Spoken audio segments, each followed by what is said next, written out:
Hello दोस्तों, मैं हूं सीए दिव्या अग्रवाल और आप देख रहे हैं टैक्स विदाउट टीयर्स। दोस्तों, आज मैं आपके साथ एक बहुत मेजर एडवाइजरी इशू करने वाली हूं। जैसा कि आपको पता है, जीएसटीआर 1 में रेगुलर बेसिस पे चेंजेस आ रहे हैं। वो चेंजेस जो है अब आपके पोर्टल पे इंप्लीमेंट भी होते जा रहे हैं। फेज मैनर में जीएसटीआर 1 को इम्प्रोवाइज किया जा रहा है। पहले लास्ट ईयर नवंबर 21 में फर्स्ट एडवाइजरी इशू हुई थी, जिसमें चेंजेस लाए गए थे। आपका पोर्टल का इंटरफेस बदल दिया गया था।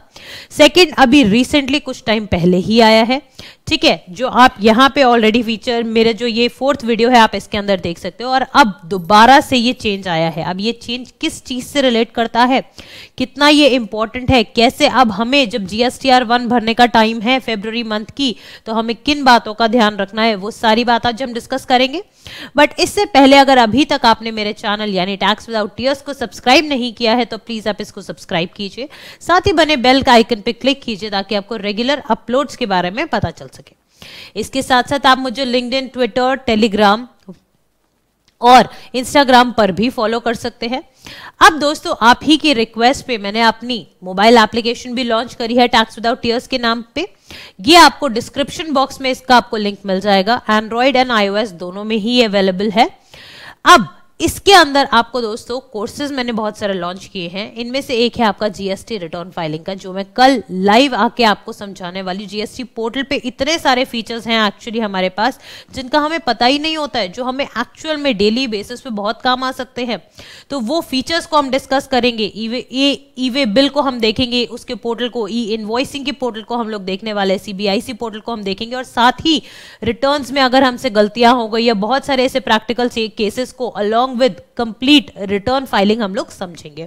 तो आप उस कोर्स को आप डिटेल में देख सकते हैं मेरी मोबाइल एप्लीकेशन डाउनलोड करके। अब दोस्तों, जो आज का कंसर्न है कि चेंज क्या आया है, जैसे ही हम जीएसटी पोर्टल पे जाते हैं तो यहाँ पे ना अपडेट्स आते हैं। अपडेट्स के ये auto population of E invoice वाला जो अपडेट है दोस्तों, जैसे ही मैं इस पे क्लिक करती हूँ ना, यहाँ पे ये मेरे ई इनवॉइस के रिस्पेक्ट में कुछ बताता है। इसका कंप्लीट डिटेल डॉक्यूमेंट आपको क्लिक हेयर करके आपको मिलेगा और वो कुछ इस तरह से होगा। तो मैंने ये ऑलरेडी सेव कर रखा है। सेव किया हुआ मैं आपके साथ रीड करती हूँ। Generation of E invoice is mandatory. बिल्कुल मैंडेटरी है। किसके लिए जरूरी है? अगर आपको पता होगा कि अभी तक तो हम लोग क्या कर रहे थे, अभी तक जीएसटी के अंदर ई इनवॉइस कंपल्सरी था। अगर आपका turnover till now, that means 1 जुलाई 2017 से अभी तक किसी भी फाइनेंशियल ईयर में 50 सीआर को एक्सीड कर गया हो, तो आप पे ई इनवॉइसिंग की कंडीशन आ रही थी। बट अब from 1 April 2022 this limit has been decrease to 20 CR. इससे क्या बेनिफिट होगा? इससे ये बेनिफिट होगा, ई इनवॉइसिंग पोर्टल पे एक आपका ट्रैक बन जाता है, एक आपका ऑडिट ट्रेल बन जाती है। यानी अगर आपने सेल करी, आप हाथों हाथ उसका आईआरएन जनरेट करो और अकॉर्डिंगली आपका टैक्स इनवॉइस में आपका वो नंबर आ जाएगा, और नंबर आने के बाद ही वो टैक्स इनवॉइस वैलिड माना जाएगा। अब क्योंकि हम उसको तभी वैलिड मानेंगे, दैट मीन्स अब ये इसकी बहुत रेलेवेंस है कि जो भी आप टैक्स इनवॉइस इश्यू करो उसका हैंड टू हैंड आप आईआरएन भी जनरेट करो, invoice reference number, that means, ठीक है। तो अब ये ई इनवॉइस की लिमिट जो रिड्यूस हो गई है, इससे बेनिफिट ये होने वाला है कि गवर्नमेंट के पास कंप्लीट ट्रेल रहेगी। अब फ्रॉड होने के चांसेस कम है, टैक्स इवेशन के चांसेस कम रहेंगे। अब इसी के रिस्पेक्ट में इन्होंने क्या कहा, these taxpayers they are required to prepare and issue their e-invoice by reporting their invoice data। किसमें? एक e-invoice स्कीमा में, ठीक है, जो कि आपका होता है INV01। इसके लिए आप e-invoice के पोर्टल पे जाके, अगर आपकी एंटिटी वो पर्टिकुलर प्रिस्क्राइब्ड लिमिट से ज्यादा उसका टर्नओवर है तो उसको जनरेट करना कंपलसरी है। अब क्या होता है कि जैसे ईवे बिल, पहले क्या होता था, ईवे बिल हम भरते थे, उसका बाय डिफॉल्ट जो डेटा था वो आपका ट्रांसफर हो जाता था, ऑटो पॉपुलेट हो जाता था जीएसटीआर 1 में। सेम वेज ई इनवॉइस के अंदर भी होता है। अब इसके अंदर कुछ जो बेसिकली परेशानी आ रही थी या कुछ कंसर्न्स आ रहे थे या डाउट्स आ रहे थे, वो रिजॉल्व हुए इस पर्टिकुलर एडवाइजरी से। Invoices reported successfully on the IRP, they are given a unique reference number, जो मैंने आपको बताया IRN. After issuance, the e-invoice it could be cancelled on the IRP within a specified time। अब देखिए, e-invoice को आप cancel तो कर सकते हो, बट कितने टाइम में? एक स्पेसिफाइड टाइम पीरियड में, जो कि होता है आपका यूजुअली 24 आवर्स ऑफ जनरेशन। उसके बियॉन्ड आप नहीं कैंसिल कर सकते हो। और कैंसिल करने के बाद भी इसका मतलब ये नहीं है कि आपके ई इनवॉइसिंग पोर्टल पे वो हट जाएगा, रादर वो सिर्फ वैलिड होने की जगह कैंसिल्ड आएगा उसका स्टेटस। दैट मीन्स एक पूरा ट्रेल मेंटेन हो रहा है, ठीक है। अब the documents reported on this e invoice portal they are transmitted to the GST system 2 days after the generation, 2 दिन के अंदर अंदर वो वहां पे चले जाते हैं, यानी जीएसटी पोर्टल पे GSTR1 में आ जाते हैं, and they are being auto populated in the respective table of GSTR1। अभी हम ये भी देखेंगे कि कौन कौन से टेबल्स ऑटो पॉपुलेट हो जाते हैं, बट अब ये जो इनवॉइस आपके डायरेक्टली ई इनवॉइसिंग पोर्टल से आपके पोर्टल पे आते हैं, इनके अंदर आपको जो ऑटो पॉपुलेट होने के बाद सोर्स लिखा हुआ आ जाता है और यहाँ पे IRN भी लिखा हुआ आ जाता है। अब देखिए, अब कंसर्न क्या आता है, इन्होंने कुछ कुछ केस स्टडीज के साथ डिस्कस किया हुआ है। सपोज करो आपका इनवॉइस का डेट था 30 नवंबर और आपने ई इनवॉइसिंग पोर्टल पे उसको 4 दिसंबर पे रिफ्लेक्ट कराया, यानी उसका ई इनवॉइस आपने जनरेट करा 4 दिसंबर को। तो ऐसी सिचुएशन में आप ये बताओ कि आपकी कौन सी GSTR1 में वो ऑटो पॉपुलेट होगा? क्या वो नवंबर की रिटर्न जो हम दिसंबर में भरेंगे यानी GSTR1 जो है उसमें रिफ्लेक्ट करेगा, या फिर दिसंबर मंथ की रिटर्न जो जनवरी में भरेंगे उसमें करेगा? तो इसी को क्लियर इन्होंने किया, the e invoice details will be reflected in GSTR1 for November 2021 even if the IRN is generated in December. चाहे आपका IRN दिसंबर में जनरेट हुआ है बट स्टिल हम उसको नवंबर में ही रिफ्लेक्ट कराएंगे। क्यों? क्योंकि ये ऑटो पॉपुलेट किस बेसिस पे होगा? डॉक्यूमेंट की डेट के बेसिस पे ऑटो पॉपुलेट होगा, ना कि जिस दिन आपने ई इनवॉइसिंग पोर्टल पे ई इनवॉइस जनरेट किया उस दिन के बेसिस पे। सेकेंड, इन्होंने बोला कि आपने टैक्स इनवॉइस बनाया 30 नवंबर को, पर आपने ई इनवॉइस जनरेट किया 24 दिसंबर को। ठीक है, अब ऐसी सिचुएशन में फिर वही क्वेश्चन आएगा, लेकिन अब आप देखिए नवंबर की आप जो 1 भरेंगे वो एट दी मोस्ट 11 तारीख तक भर देंगे। ठीक है, that means 11th of the following month, that means 11 दिसंबर तक। तो ऐसी सिचुएशन में आपका वो ऑटो पॉपुलेट तो नहीं होगा, लेकिन जब आप एक्सेल डाउनलोड करोगे ई इनवॉइस की तो वो नवंबर मंथ में ही रिफ्लेक्ट करेगा। यहाँ पे अगर हम इसको देखते हैं, ई invoice it will not B auto populated in the subsequent GSTR1, rather आप उसको चेक कर सकते हो, उस पर्टिकुलर मंथ की एक्सेल फाइल जो होगी ई इनवॉइस की आप उसमें आप देख सकते हो। अब आप कहोगे ये एक्सेल फाइल कहां पे मिलती है? जैसे ही आप GSTR1 लॉगिन करके आप देखते हो, यानी आप लॉगिन करते हो पोर्टल पे, आप GSTR1 के अंदर जाते हो और आप देखते हो ना अलग अलग आपके टाइल्स आ रहे होते हैं, वहीं पे नीचे ई इनवॉइसिंग का भी कॉलम आता है और वहां पे आप डाउनलोड कर सकते हो उसको एक्सेल फॉर्मेट में और आप चेक कर सकते हो कि उस पर्टिकुलर मंथ में जो भी मेरे ई इनवॉइस हो रखे उन डॉक्यूमेंट्स के रेफरेंस में वो सारे के सारे वहां पे आपके अपलोड हो जाते हैं बाय डिफॉल्ट। नेक्स्ट कमिंग, अब नेक्स्ट पॉइंट जो आता है, coming over to point C, if the tax payer it reports the document that is the invoice, debit note, credit note etcetera on the invoice IRP basically that is e invoicing portal after manually entering the document in GSTR1, यानी अब क्या हुआ, suppose करो आपने bill raise किया, bill raise करने के बाद जब तक आप उसका इनवॉइस बनाते हो उससे पहले ही आपने GSTR1 पे उसकी डिटेल्स डाल दी। ऐसे सिचुएशन में क्या वो दोबारा ऑटो पॉपुलेट होगा या वो ओवरराइड होगा डेटा या डुप्लीकेट हो जाएगा डेटा, ये कंसर्न आ रही थी। तो इसको इलस्ट्रेशन से ही हम समझते हैं। Taxpayer it reports the invoice dated 15th November on the e-invoicing portal on 20th November, यानी ई इनवॉइस आपने उसका 20 नवंबर को जनरेट किया, बट आपने मैनुअली अपनी GSTR1 में 15 तारीख को ही आपने उसकी डिटेल डाल दी उस पर्टिकुलर इनवॉइस की। तो ऐसी सिचुएशन में क्या होगा, the invoice is entered manually in GSTR1, it will not be overwritten and can be only viewed in Excel file.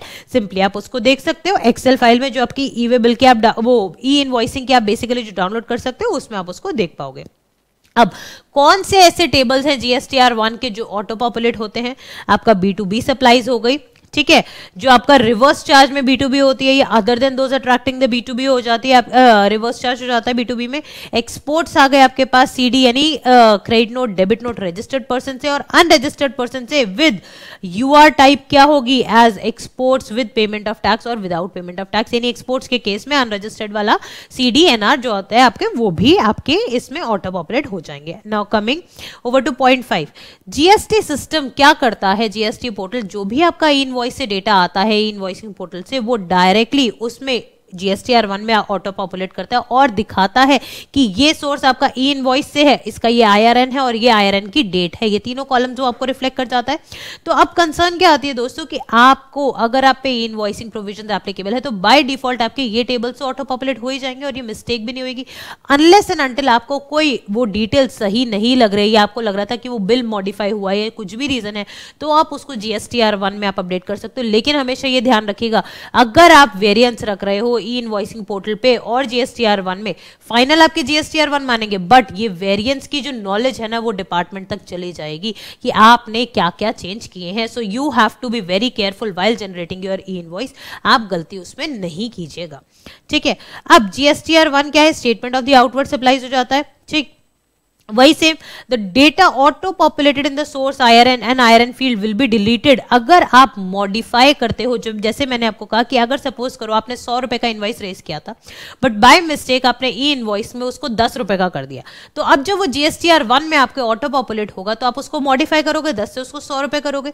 तो जैसे ही आप उसको मॉडिफाई करोगे, दैट मीन्स अमेंड करोगे, तो जो उसमें इनिशियली सोर्स लिखा हुआ रहा था ना ई इनवॉइसिंग पोर्टल या IRN डेट लिखी हुई आ रही थी, वो सब हट जाएगी। दैट मीन्स पता चल जाएगा कि आपने वो एंट्री को मैनुअली एडिट किया है। तो इसी तरीके से डिपार्टमेंट के पास भी एक तरह से इंटीमेशन चली जाएगी। अब देखिए आप क्या कर सकते हो, outward supply details other than those reported on the IRP they have to manually entered in GSTR1, यानी बाकी की डिटेल्स जो है जो इनवॉइसिंग पोर्टल से डायरेक्टली ऑटो पॉपुलेट नहीं हो रही, वो तो एनी विच वेज आपको मैनुअली डालनी ही पड़ेगी। अब आप वो मैनुअली डायरेक्टली आप पोर्टल पे भी फीड कर सकते हो, ऑफलाइन यूटिलिटी के थ्रू भी कर सकते हो, और जो बाकी आपके GST सुविधा प्रोवाइडर्स है या आपके और सॉफ्टवेयर के थ्रू डायरेक्टली आप उसके अंदर फीड कर सकते हो इन्फॉर्मेशन को।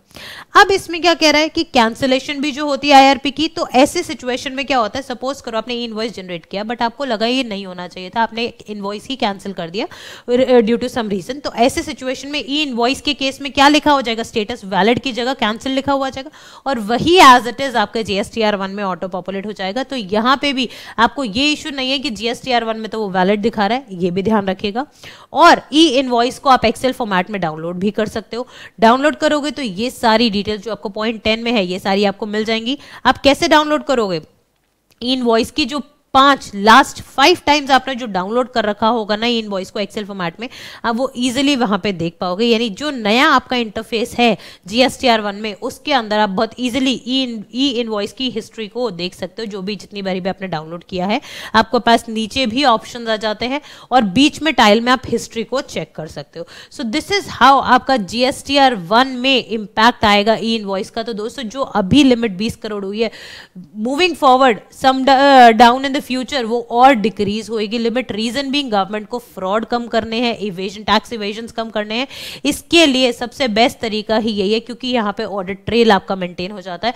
तो अभी से ही अपने आप को गियर अप कर लीजिए कि आप कोई मिस्टेक ना करे, और मिस्टेक ना करे इसके लिए आपको GST पोर्टल की बहुत अच्छे से जानकारी होनी चाहिए। और आपकी जो बेस लेवल है यानी फाउंडेशन लेवल है, दैट मीन्स जो आपका एंट्री जिससे जो लोग इनवॉइस जनरेट कर रहे हैं या उसको ई वेबल पोर्टल पे चढ़ा रहे हैं या जो रिटर्न्स भर रहे हैं, उनको ये चीज समझनी चाहिए कि GST पोर्टल पे जो इंफॉर्मेशन डाल रहे हैं वो सही डाले। बिकॉज अगर वहां पे इंफॉर्मेशन गलत जाती है तो डेफिनेटली आप पे नोटिस आने के पूरे पूरे चांसेस जाते हैं। और इसी बात को ध्यान में रखते हुए दोस्तों मैंने अपना कोर्स भी लॉन्च किया हुआ है। GST पोर्टल का कंप्लीट डिटेल आपको बताया जाएगा, रिटर्न्स का आपको बताया जाएगा, तो आप डेफिनेटली उसको सब्सक्राइब कर सकते हैं।